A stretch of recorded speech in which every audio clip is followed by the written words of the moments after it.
안녕하세요. 법무법인 눈민 민성호 변호사입니다. 오늘은 공유물 분할 청구 소송에 대해서 살펴보겠습니다.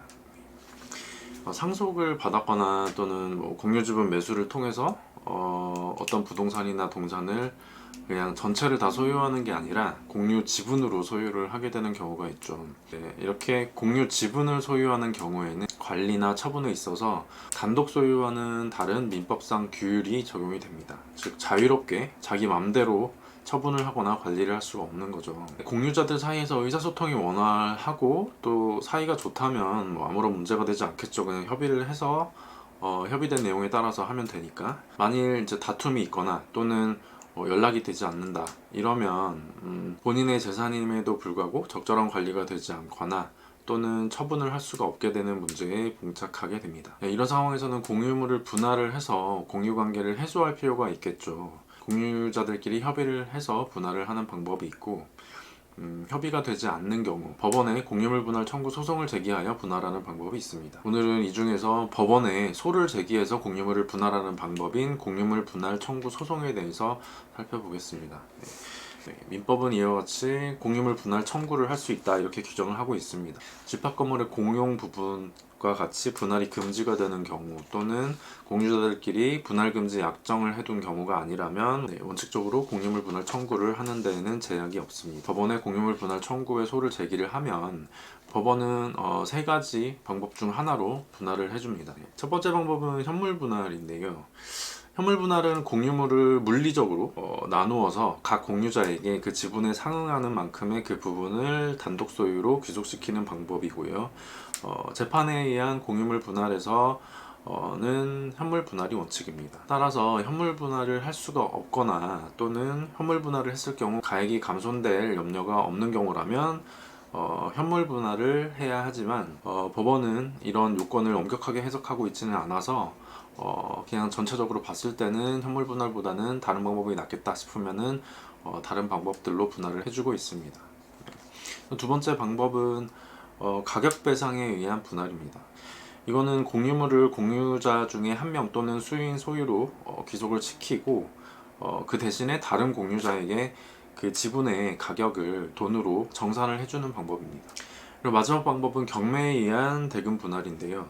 공유물을 경매에 붙여서 전부 다 현금화를 한 다음에 그 현금을 각 공유자의 지분 비율에 따라서 분배하는 방법입니다. 경매에 의한 대금 분할은 주문이 이렇게 나옵니다. 이 사건 부동산을 경매에 붙여 그 대금에서 경매 비용을 공제한 나머지 금액을 원고들과 피고들에게 공유 지분 비율로 분배하기로 한다 이렇게 주문이 나오게 됩니다.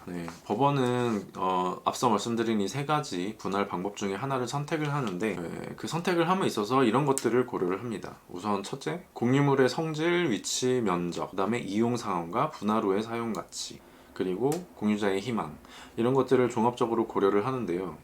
예를 들어서 이 토지가 면적이 너무 작아서 이걸 또 여러 개로 쪼개면은 사용을 하기가 어렵다, 가치가 현저하게 줄어들 가능성이 높다, 그러면 현물 분할을 선택하지 않겠죠. 어떤 방법을 선택할지는 법원의 재량에 속하기 때문에 청구를 하는 공유자가 원하는 방법으로 공유물 분할이 이루어지는 것은 아닙니다.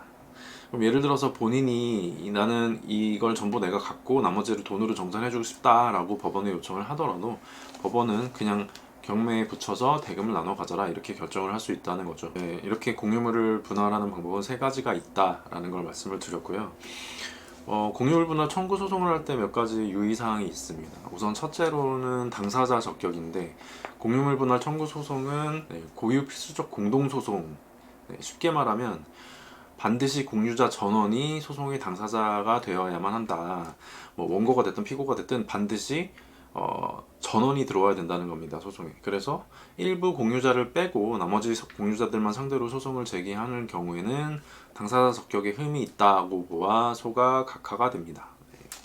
그렇기 때문에 공유자들이 너무 많은 경우, 예를 들어서 기획부동산 작업 대상이 돼가지고 공유자가 아마 수십 명을 넘어간다, 이런 경우라면 공유물 분할 청구가 사실상 현실적으로 어렵겠죠. 왜냐면 그 많은 사람들이 다 소송의 당사자가 되어야 되는데 이게 쉽지가 않기 때문이죠. 그리고 아까 말씀드렸듯이 분할금지 특약이 있다면 분할을 할 수 없습니다. 민법은 5년 이내의 기간으로 정해서 분할금지 약정을 할 수 있다 이렇게 규정을 하고 있고, 또 갱신하더라도 5년을 넘을 수 없다라고 규정하고 있습니다. 일단 공유물 분할 청구 소송을 제기에 앞서서 이러한 약정을 한 사실이 있는지 확인해 보셔야 되겠죠. 네, 오늘 말씀드린 내용 이외에도 공유물 분할 청구와 관련해서는 이제 다양한 법적 쟁점들이 있지만 오늘은 좀 중요한 내용들 위주로 말씀을 드렸습니다. 네, 도움이 되셨기를 바라겠습니다. 감사합니다.